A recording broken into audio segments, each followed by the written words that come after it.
എന്നെ ശ്രവിക്കുന്ന എല്ലാ മാന്യ പ്രേക്ഷകർക്കും എൻ്റെ സ്നേഹവന്ദനത്തെ അറിയിക്കുന്നു. ദൈവസഭ അല്ലെങ്കിൽ ബോഡി ഓഫ് ക്രൈസ്റ്റ് എന്ന വിഷയം സംബന്ധിച്ചുള്ള ഒരു ആഴമായ പഠനം നടത്തിക്കൊണ്ടിരിക്കുകയാണ്. കഴിഞ്ഞ എപ്പിസോഡിൽ നാം എഫേസ്യൻസിൻ്റെ 2-ാം അധ്യായത്തിൻ്റെ 14 മുതൽ 19 വരെയുള്ള വാക്യങ്ങളും 2 കൊരിന്ത്യർ 5-ന്റെ 16 മുതൽ 21 വരെയുള്ള വാക്യങ്ങളും നാം വായിക്കുകയുണ്ടായി. അതിൽ നിന്നും ഓരോ വാക്യത്തിൽ അടങ്ങിയിരിക്കുന്ന ചില കാര്യങ്ങൾ ചിന്തിക്കുകയായിരുന്നു.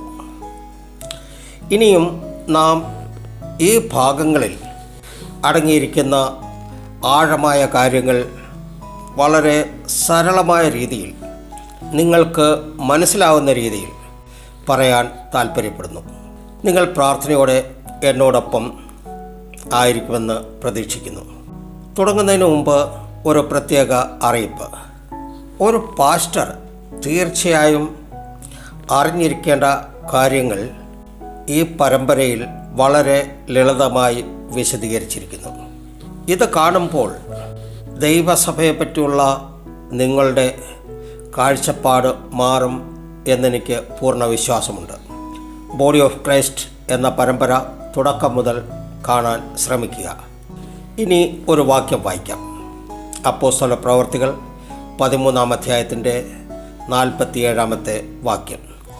നീ ഭൂമിയുടെ അറ്റത്തോളവും രക്ഷ ആകേണ്ടതിന് ഞാൻ നിന്നെ ജാതികളുടെ വെളിച്ചമാക്കി വച്ചിരിക്കുന്നു എന്ന് കർത്താവ് ഞങ്ങളോട് കൽപ്പിച്ചിട്ടുണ്ട് എന്ന് പറഞ്ഞു. അന്ത്യോക്യയിലെ സിനഗോഗിൽ പൗലോസും ബർണബാസും പ്രസംഗിച്ചപ്പോൾ പല യഹൂദർ സുവിശേഷം നിരസിച്ചു കളഞ്ഞു. അതിനാൽ അവർ തുറന്നു പറഞ്ഞു, നിങ്ങൾ അതായത് സുവിശേഷം തള്ളിക്കളഞ്ഞതിനാൽ ഞങ്ങൾ ജാതികളുടെ അടുക്കലേക്ക് തിരിയുന്നു. അപ്പോസ്തല പ്രവർത്തനം 13:46 കാണാം. ഈ പശ്ചാത്തലത്തിലാണ് അപ്പോസ്തല പ്രവർത്തികൾ 13-ാം അധ്യായത്തിൻ്റെ 47 നാം വായിച്ചത്. ഇത് പഴയ നിയമത്തിൽ യെശയ്യാ പ്രവാചകൻ പറഞ്ഞ ഒരു പ്രവചനത്തിൻ്റെ പൂർത്തീകരണമായാണ് നാം കാണുന്നത്. ആ വാക്യം കൂടി ഒന്ന് വായിക്കാം. യെശയ്യായുടെ പുസ്തകം 49-ാം അധ്യായത്തിൻ്റെ 6-ാം വാക്യം. നീ യാക്കോബിൻ്റെ ഗോത്രങ്ങളെ എഴുന്നേൽപ്പിക്കേണ്ടതിനും ഇസ്രായേലിൽ സൂക്ഷിക്കപ്പെട്ടവരെ തിരിച്ചു വരുത്തേണ്ടതിനും എനിക്ക് ദാസനായിരിക്കുന്നത് പോരാ. എൻ്റെ രക്ഷ ഭൂമിയുടെ അറ്റത്തോളം എത്തേണ്ടതിന് ഞാൻ നിന്നെ ജാതികൾക്ക് പ്രകാശമാക്കി വെച്ചുമിരിക്കുന്നു എന്ന് അവൻ അരുളിച്ചെയ്യുന്നു. ഈ കാര്യം നാം ഇന്നത്തെ സാഹചര്യത്തിൽ അടിസ്ഥാനപ്പെടുത്തി ഒന്ന് നോക്കാം. ദൈവം നമ്മെ അന്യജാതികൾക്ക് പ്രകാശമായി വച്ചിരിക്കുന്നു എങ്കിൽ നാം ഗ്രാമങ്ങളിൽ പോകുമ്പോൾ നാം ഗ്രാമവാസികളുടെ ഇടയിൽ ഒരു ദീപമായി ജ്വലിക്കണം. നമ്മുടെ ജീവിതം ഒരു സുവിശേഷമായി മാറണം. കാരണം ഗ്രാമത്തിൽ ചെല്ലുന്ന പാടെ സുവിശേഷം പറയാൻ തുടങ്ങിയാൽ അവർക്ക് ഒന്നും മനസ്സിലാവുകയില്ല. അവിടെ നാം നമ്മുടെ സംസാരത്തിലൂടെ, നമ്മുടെ വ്യവഹാരത്തിലൂടെ, നമ്മുടെ പ്രവൃത്തിയിലൂടെ യേശുവിനെ വെളിപ്പെടുത്തണം. അതിന് നമ്മുടെ ജീവിതം സുതാര്യമായിരിക്കണം, അതായത് ട്രാൻസ്പെറൻ്റ് ആയിരിക്കണം. നാം ഇംഗ്ലീഷിൽ പ്രയോഗിക്കുന്ന ഒരു പ്രയോഗമുണ്ട്, ഗിവ് ആൻഡ് ടേക്ക്. നാം ആർക്കെങ്കിലും എന്തെങ്കിലും കൊടുത്താലേ നമുക്ക് കിട്ടുകയുള്ളൂ. എന്നാൽ ഇന്നത്തെ പാസ്റ്റർമാർ, ഞാൻ എല്ലാവരുടെയും കാര്യമല്ല പറയുന്നത്, എന്നിരുന്നാലും നല്ലൊരു വിഭാഗം ദൈവദാസന്മാർക്ക് കൊടുക്കാൻ അറിയില്ല, വാങ്ങാൻ മാത്രമേ അവർക്കറിയൂ. എന്ത് കാര്യമാണെങ്കിലും ന്യായീകരിക്കാൻ നമ്മുടെ ബൈബിളിൽ വചനങ്ങളുണ്ടല്ലോ. വിശ്വാസികൾ രഹസ്യമായി എന്തെങ്കിലും സാമ്പത്തികം പാസ്റ്റർമാരുടെ കയ്യിൽ കൊടുത്തു എന്നിരിക്കട്ടെ, അവർ കൊടുക്കുന്നത് ഈ പ്രതീക്ഷയിലായിരിക്കും പാസ്റ്റർ അവർക്ക് വേണ്ടി പ്രാർത്ഥിക്കും. Give and take policy. എൻ്റെ അഭിപ്രായത്തിൽ ഇങ്ങനെ ചെയ്യുന്നതും സർക്കാർ ഓഫീസിൽ കൈക്കൂലി കൊടുക്കുന്നതിന് തുല്യമാണ്. ഗലാത്യർ 6:6 പറയുന്നു, വചനം പഠിക്കുന്നവൻ പഠിപ്പിക്കുന്നവന് എല്ലാ നന്മയിലും ഓഹരി കൊടുക്കണം. അതനുസരിച്ച് വിശ്വാസി കൊടുക്കുന്നു. ഒരു പാസ്റ്ററുടെ അല്ലെങ്കിൽ ഇടയൻ്റെ ഉത്തരവാദിത്വമാണ് തൻ്റെ ആട്ടിൻകൂട്ടത്തെ മേയിക്കുക, അവർക്കു വേണ്ടി ഇടവിൽ നിന്ന് പ്രാർത്ഥിക്കുക. ഒരു വചനം വായിക്കാം. നെഹമ്യാവിൻ്റെ പുസ്തകം 10-ാം അധ്യായത്തിൻ്റെ 38-ാം വാക്യം. എന്നാൽ ലേവ്യർ ദശാംശം വാങ്ങുമ്പോൾ അഹരോന്യനായ ഒരു പുരോഹിതൻ ലേവ്യരുടെ കൂടെ ഉണ്ടായിരിക്കണം.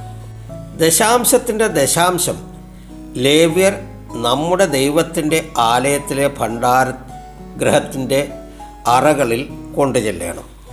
ഇതിൻ്റെ ചരിത്രപരമായ പശ്ചാത്തലം എന്ന് പറഞ്ഞാൽ, നെഹമ്യാവിൻ്റെ കാലത്ത് യെരുശലേം മതിൽ പുനർനിർമ്മാണത്തിന് ശേഷം ജനം ദൈവവുമായി പുതുക്കിയ നിയമബന്ധത്തിൽ പ്രവേശിച്ചു. നെഹമ്യാവ് 9 അധ്യായം വായിച്ചാൽ ഇത് മനസ്സിലാവും. ഈ നിയമത്തിൽ ദൈവാലയ ശുശ്രൂഷയും ശുശ്രൂഷകരുടെയും ജീവിതം ഉറപ്പാക്കാൻ ദശാംശ വ്യവസ്ഥ കർശനമായി പാലിക്കണമെന്ന് പ്രതിജ്ഞയുണ്ട്. ദശാംശത്തിൻ്റെ ദശാംശം എന്ന ആശയം എങ്ങനെ ഉണ്ടായി എന്ന് ചോദിച്ചാൽ, ഇസ്രായേൽ ജനം ദശാംശം ലേവ്യർക്ക് നൽകി. ഇത് നാം സംഖ്യാപുസ്തകത്തിൽ വായിക്കുന്നു. സംഖ്യാപുസ്തകത്തിൻ്റെ 18-ാം അധ്യായത്തിൻ്റെ 21-ാമത്തെ വാക്യത്തിൽ, ലേവ്യർക്കോ ഞാൻ സമാഗമന കൂടാരം സംബന്ധിച്ച് അവർ ചെയ്യുന്ന വേലയ്ക്ക് ഇസ്രായേലിൽ ഉള്ള ദശാംശം എല്ലാം അവകാശമായി കൊടുത്തിരിക്കുന്നു. എന്നാൽ ലേവ്യരും തങ്ങൾക്ക് ലഭിച്ച ദശാംശത്തിൽ നിന്ന് ദശാംശം വേർതിരിച്ച് പുരോഹിതർക്കും ദൈവാലയത്തിനും സമർപ്പിക്കേണ്ടതായിരിക്കുന്നു. ഇത് നാം സംഖ്യാപുസ്തകത്തിൽ വായിക്കുന്നുണ്ട്. സംഖ്യാപുസ്തകം 18-ാം അധ്യായത്തിൻ്റെ 26-ാം വാക്യത്തിൽ, നീ ലേവ്യരോട് പറയേണ്ടത് എന്തെന്നാൽ, ഇസ്രായേൽ മക്കളുടെ പക്കൽ നിന്ന് ഞാൻ നിങ്ങളുടെ അവകാശമായി നിങ്ങൾക്ക് തന്നിരിക്കുന്ന ദശാംശം അവരോട് വാങ്ങുമ്പോൾ ദശാംശത്തിൻ്റെ 10-1 നിങ്ങൾ യഹോവയ്ക്ക് ഉദർച്ചാർപ്പണമായി അർപ്പിക്കണം. ഇതാണ് ദശാംശത്തിൻ്റെ ദശാംശം. ഇതിൻ്റെ അർത്ഥമെന്ന് പറഞ്ഞു കഴിഞ്ഞാൽ, ദൈവസേവനത്തിൽ ഏർപ്പെട്ടിരിക്കുന്നവർക്ക് പോലും ദൈവത്തോട് ഉത്തരവാദിത്വമുള്ള സമർപ്പണം വേണം എന്നതാണ്. പുരോഹിതൻ്റെ സാന്നിധ്യത്തിൻ്റെ പ്രാധാന്യം ഇവിടെ പറയുന്നത്, അഹരോൻ്റെ പുത്രനായ പുരോഹിതൻ അവിടെ ഉണ്ടായിരിക്കണം എന്ന് പറയുന്നത് ഇവിടെ 3 കാര്യങ്ങൾ ഉറപ്പാക്കാൻ വേണ്ടിയാണ് ഇങ്ങനെ പറയുന്നത്. ഒന്നാമതായിട്ട് പരിശുദ്ധതയും ക്രമവും ഉറപ്പാക്കാൻ. രണ്ടാമത് ദുരുപയോഗം തടയാൻ. മൂന്നാമത് ദൈവാലയത്തിനുള്ള സമർപ്പണം ശുദ്ധവും ശരിയായ രീതിയിലും നടക്കാൻ വേണ്ടി. ദൈവകാര്യങ്ങളിൽ തുറന്നതും ഉത്തരവാദിത്വമുള്ളതുമായ ഭരണമാണ് ഇവിടെ കാണുന്നത്. ഇതിലെ ആത്മീയ സത്യങ്ങൾ എന്ന് പറയുന്നത്, ഒന്നാമത് ദൈവം ക്രമത്തിൻ്റെ ദൈവമാണ്. രണ്ടാമത് ദൈവസേവനത്തിൽ ഉള്ളവർ പോലും കണക്ക് കൊടുക്കേണ്ടവരാണ്. 3, അനുഗ്രഹം ലഭിക്കുന്നവൻ തന്നെ വീണ്ടും ദൈവത്തിന് സമർപ്പിക്കണം. ഇത് ഇന്നത്തെ സഭയോട് അനുബന്ധിച്ച് നോക്കുകയാണെങ്കിൽ, ഒന്ന്, സഭയിലെ ധനകാര്യവും ശുശ്രൂഷയും തെളിവും ഉത്തരവാദിത്വത്തോടെ നടത്തണം. രണ്ടാമതായി, ശുശ്രൂഷകർ ദൈവത്തിന് മുമ്പാകെ വിശുദ്ധ ജീവിതവും സമർപ്പിത മനസ്സും പുലർത്തണം. മൂന്നാമതായി, സഭയുടെ അനുഗ്രഹങ്ങൾ ദൈവരാജ്യത്തിൻ്റെ വളർച്ചയ്ക്കായി ഉപയോഗപ്പെടണം.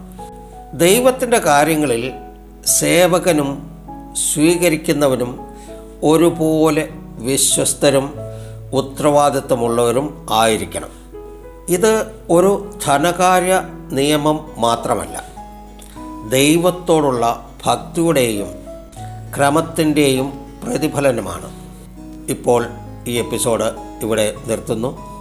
ഈ ചാനൽ സബ്സ്ക്രൈബ് ചെയ്യാത്തവരുണ്ടെങ്കിൽ ദയവായി സബ്സ്ക്രൈബ് ചെയ്യുക, ലൈക്ക് ചെയ്യുക, നിങ്ങളുടെ വിലയേറിയ അഭിപ്രായങ്ങളും നിർദ്ദേശങ്ങളും കമൻറ്റിലൂടെ എഴുതി അറിയിക്കുക. അടുത്ത എപ്പിസോഡിൽ കാണും വരെ നിങ്ങൾക്കേവർക്കും നന്ദി, നമസ്കാരം. ദൈവം നിങ്ങളെ ധാരാളമായി അനുഗ്രഹിക്കട്ടെ.